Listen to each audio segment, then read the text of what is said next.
Welcome everyone, and thanks for joining us as we continue preparations for the observance of the International Day for Persons with Disabilities. So, Saint Lucia joining countries around the world in the observance of this International Day, and December 3rd is the focus in which the organizing committee organizing the day will be looking to put on a very important event in the southern part of the island at the Vieux-Fort Town Square beginning from 10 in the morning. Today, we have a very special guest in studio with us. He is the president of the National Council for Persons with Disabilities, Mr. Merphilus James, who is one that is well known for the advocacy of persons with disabilities in Saint Lucia, and we are very happy to have him joining us today as we continue the build-up towards the observance on that day. Welcome, Mr. James. Thank you for joining us. Thank you, Ryan. Thank you for having me. First of all, could you give us an idea as to what really gave you that great passion to be such a great advocate for persons with disabilities? I think the entire Saint Lucia would have heard your voice, would have seen your face in the advocacy of persons with disabilities. Tell us a bit more on your background and the passion for advocating for persons with disabilities. Certainly. I've been president of the National Council of and for Persons with Disabilities for just a little over 10 years. I've been a person with a disability from birth. As a result of a rare condition, I was born with impairments of my right hand and my left leg, and I have used a prosthetic leg since I was 4 years old. So I have literally walked the path of disability all my life. But it was not until 10 years ago that I was invited to a meeting, strangely of an organization I was never involved in before. I had heard of the NCPD, but I was invited to attend a meeting, and I walked out president. Because they were having elections that day, someone nominated me, I spoke, and people believed in what I had to say. And that has been the interesting journey ever since. I was thrust into a movement. I had to learn a lot of things moving forward from that day because I was not involved in disability advocacy. So I was thrust into the deep ocean, and I had to learn to swim very quickly. And from since then, it has been a very rewarding journey because it is one of service. I do this voluntarily, and I know that I am working for my fellow men and women in this country, many of whom do not have a literal voice, people who cannot speak in the literal sense, others with various physical and intellectual impairments who require strong voices to advocate for their rights in this society. So this is where I am today as a result of attending a meeting 10 years ago. Very interesting and very inspiring story, Mr. James, although it's very broad in scope and outline, but I think all our viewers out there would be quite impressed with the way things have evolved and up to this day. And I'm sure that you would have gained a lot of experience during that initial meeting, in which you became the president of the council. So maybe you can tell us a bit more of the council itself, what it does, and how does it relate to persons with different disadvantages within the Saint Lucian society. Okay, so the board of the NCPD is made up of a majority of people with disabilities, all of whom are employees in other organizations.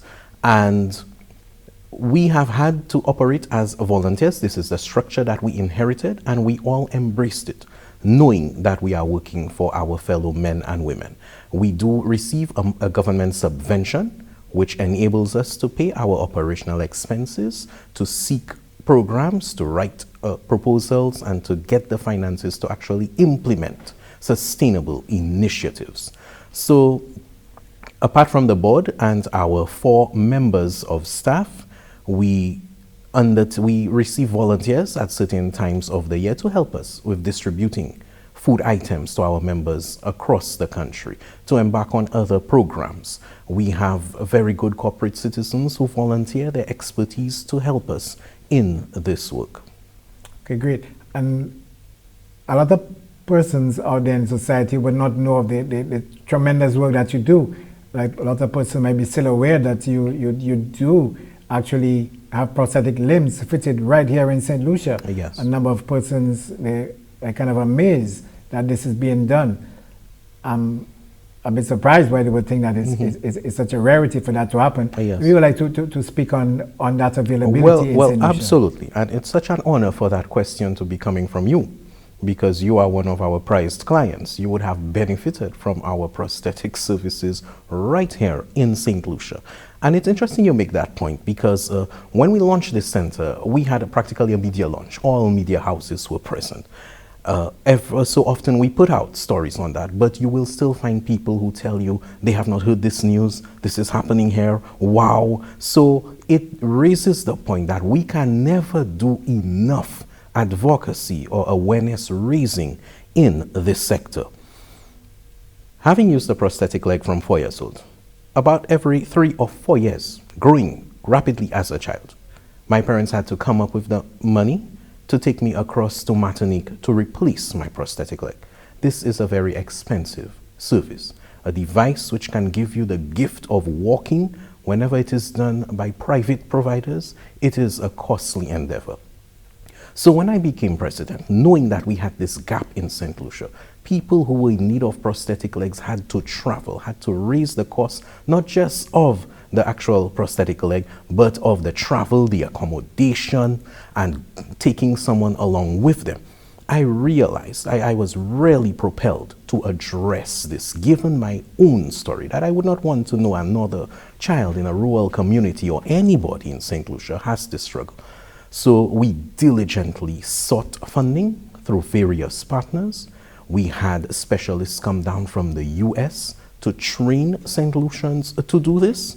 And we made this dream, this idea, a reality, where we are able to manufacture prosthetic legs above and below knee at fractions of the cost overseas.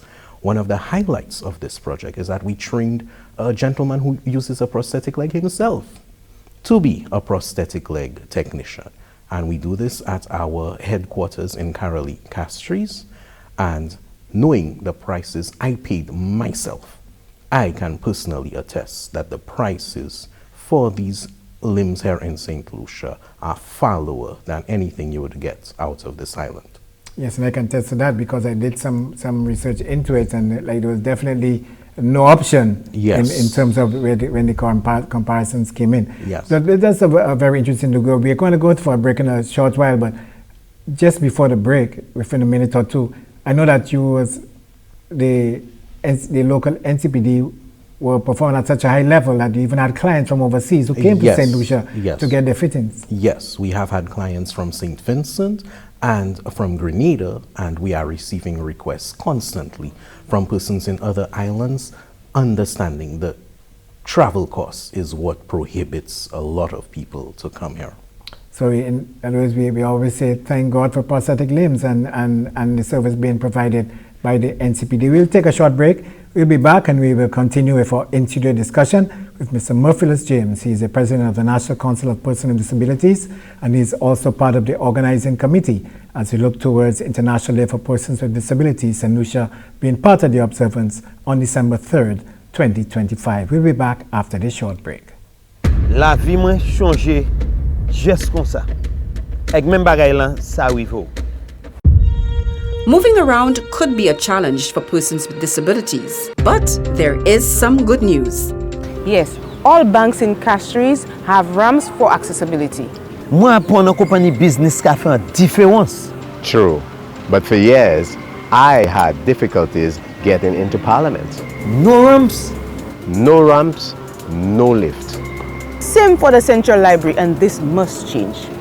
Cox, pas Castries seulement.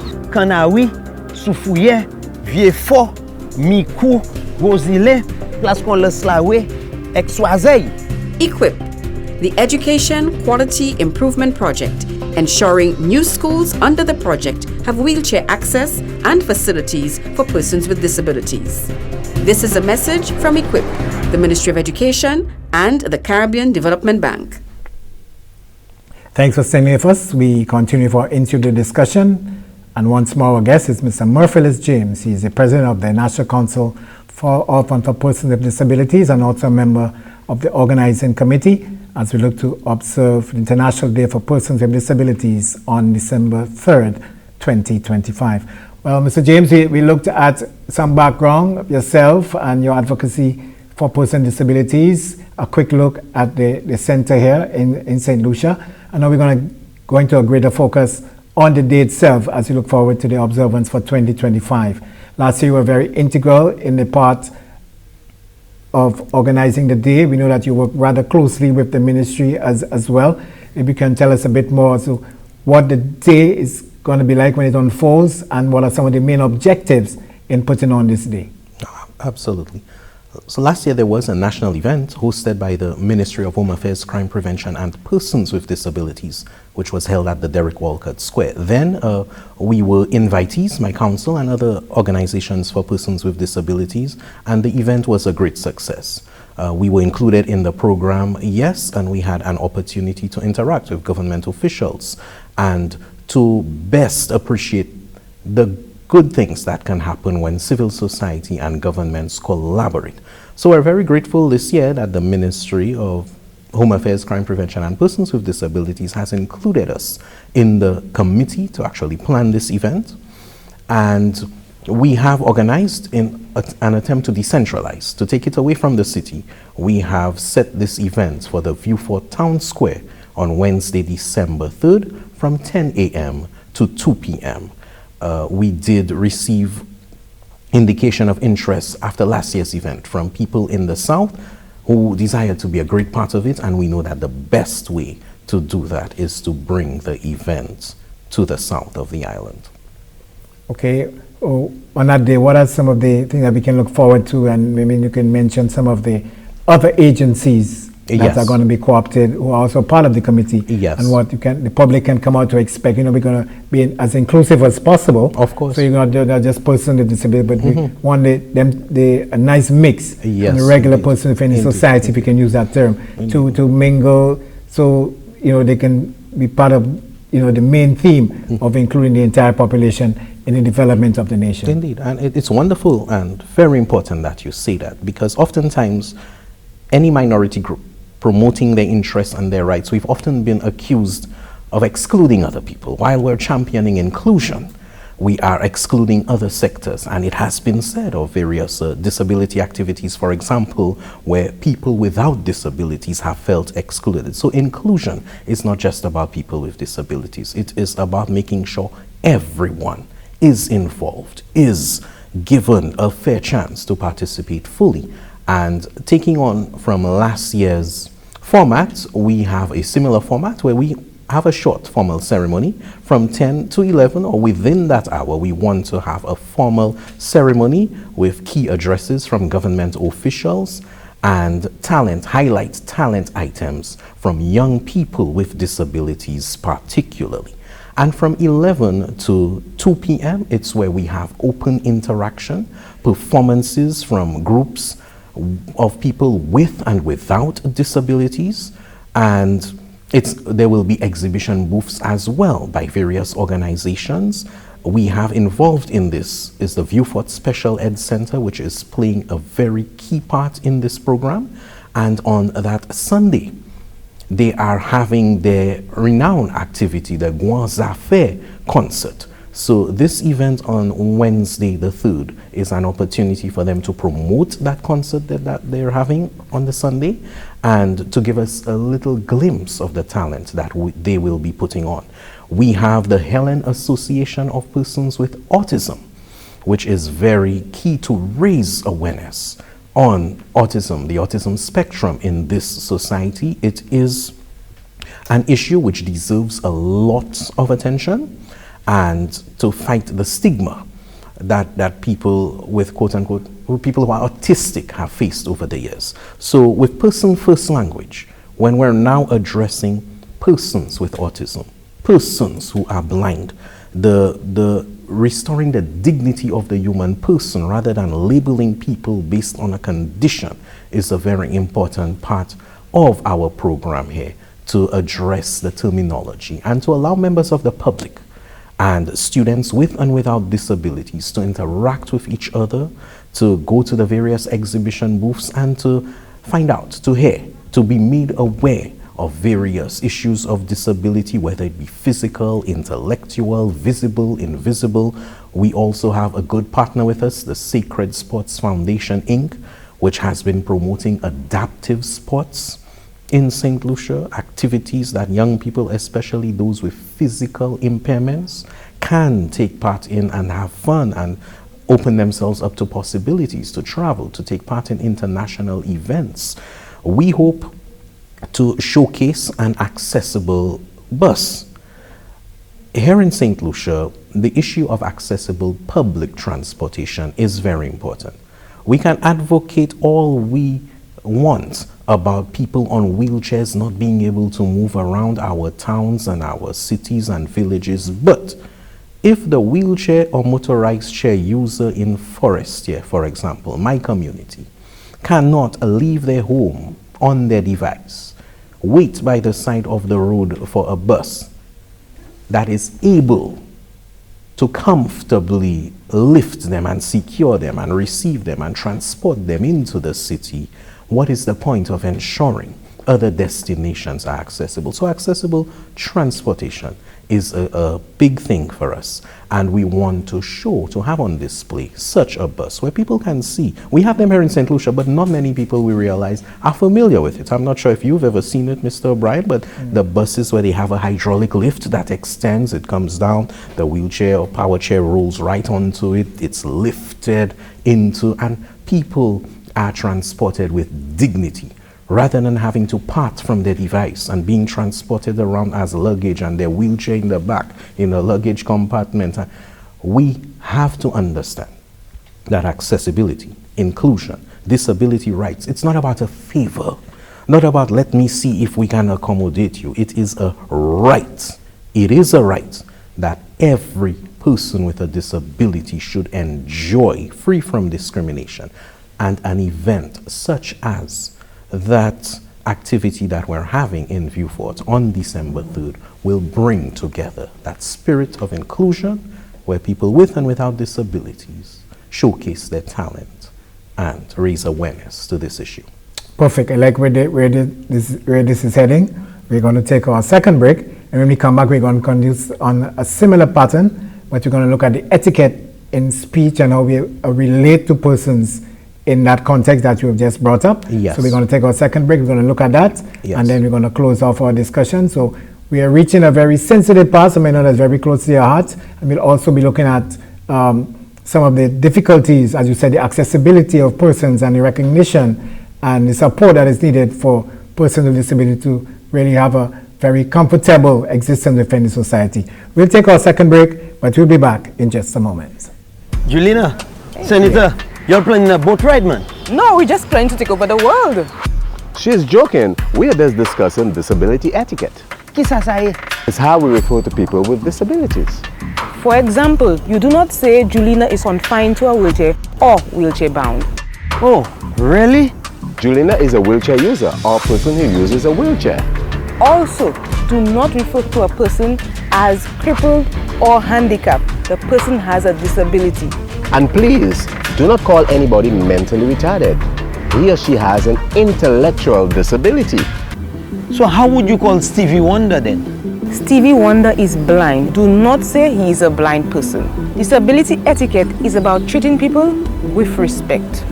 Saint Lucia, we have a lot to learn. This is a message from EQUIP, the Ministry of Education, and the Caribbean Development Bank. Thanks for staying with us, and we're going to continue immediately on where Mr. James had left off. So, Mr. James, we're looking at some of the other organizations who are part of this whole promotion look on December 3rd. Yes. We can probably look at quickly at some of the organizations we're working with, and then continue looking at some of the requirements of persons who may not be fully integrated into society and being like they're feeling inclusive in the whole prospect of the development of the nation. Yes, absolutely. So one of the highlight events last year was a dance put on by dancers from the Lady Gordon Opportunity Center, and these were students who are deaf, and they will be putting on that sign language dance again. We will have the involvement of the St. Lucia Blind Welfare Association and the SUFRE Special Education and Rehabilitation Center is also involved. On the committee, we have the special education officer here, Mr. Dale Saint-Lucia, who is a part of this committee, the principals of the Viewfort Special Ed and the Lady Gordon Opportunity Center, the Helen Association of Persons with Autism. This is the NCPD, and of course the committee is chaired by the Permanent Secretary in the Ministry of Home Affairs, Crime Prevention and Persons with Disabilities. Okay, so we continue, we go into some of the drawbacks, let's say, for persons who are not able to move around as freely as other persons and also feel inclusive within the society. Let's say like major events, yes, like carnival, yes, jazz shows, any yes, shows, of course, any major mass crowd event. What are some of the challenges that persons within your organization, the organization that you just spoke about, what they face in being involved, being fully integrated in these events? Well, it's wonderful that you say that, especially in a destination like Saint Lucia, where we promote globally our events such as Carnival and our jazz, and we are a very successful destination in that regard. And we have to understand that people with disabilities have a right to enjoy these events on an equal basis with everyone else. They have a right to be able to attend, to access venues, to not just be relegated to certain sections. A person with a disability has that right to enjoy the maximum amount of comfort and treatment. And physical accessibility is one thing, ensuring that we have the ramps, the railings, the wide doorways, the washrooms, the transportation.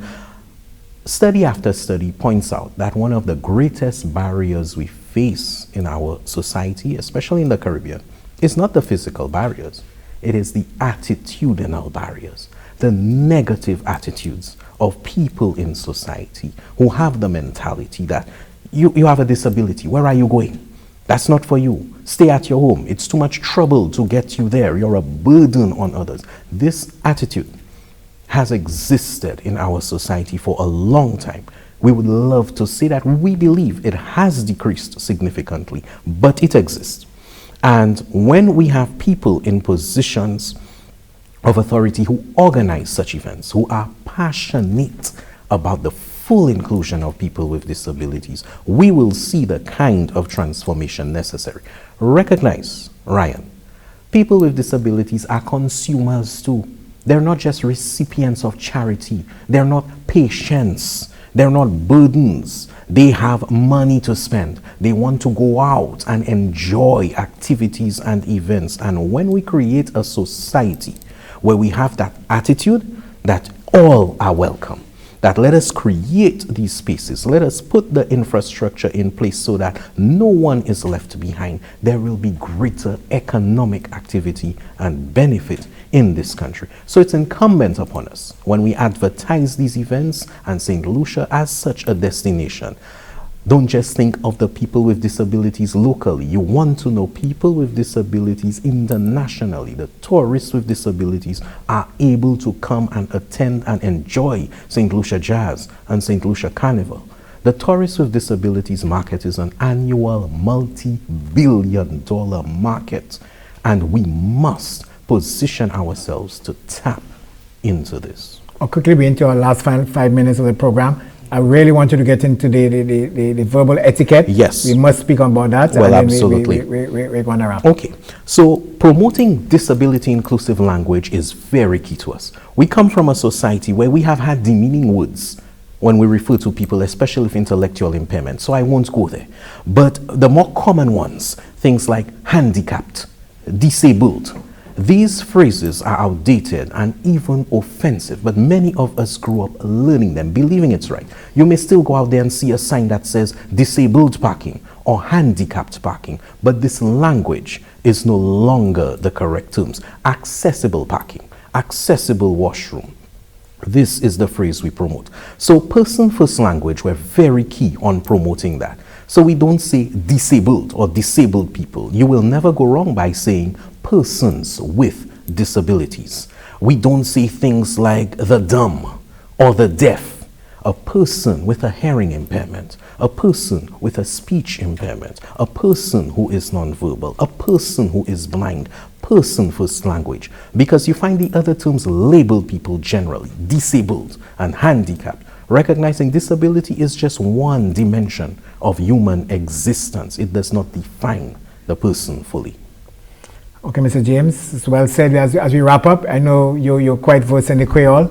Maybe you just want to give us a final closing, maybe a few seconds, so that our Creole listeners and viewers can get an idea as to what the day is gonna be like, what's in store for them, so they can also participate. We're going to be inclusive, so as well as you can, just give us an idea, just to our Creole viewers and listeners, a bit about the day within your means, not too extensive as what is going to happen on the day, December 3rd. Mr. O'Brien, interview article est tellement bien pour parler créole actuellement. Moi ça essayé. So le 3 décembre. Oui, nous avons une activité Square Vieux-Fort pour célébrer jour international pour gens qui ont des disabilités. Activité ça a commencé 10h du bon matin et nous avons regardé pour y finir 2h, 3h. Activité ça, nous avons une cérémonie, mais nous avons une performance des gens qui ont des disabilités, maman l'école, monde qui a chanté le stage national en Saint Lucia, et nous avons encouragé tout le monde pour venir célébrer avec nous. Et savent que les gens qui ont des disabilités ni en place en société, ni en droit pour vivre, pour aller, pour dépenser l'argent, et pour travailler, pour aller à l'école, même quand tout le monde en société. Exactement, vous faites très bien. Marissa Primaire. Well, thank you very much, Mr. Merphilus James. It was really enjoyable. I'm having this discussion with you.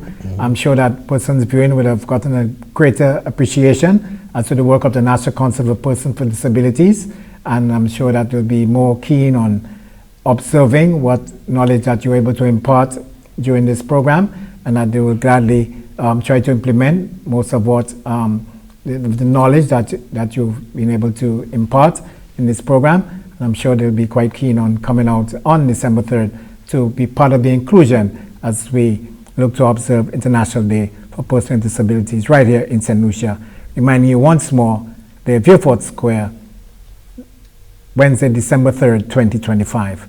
This has been our discussion with Mr. Merphilus James, President of the National Council of Persons with Disabilities. I'm Ryan O'Brien, thanking you for being part of it. Thank you, sir.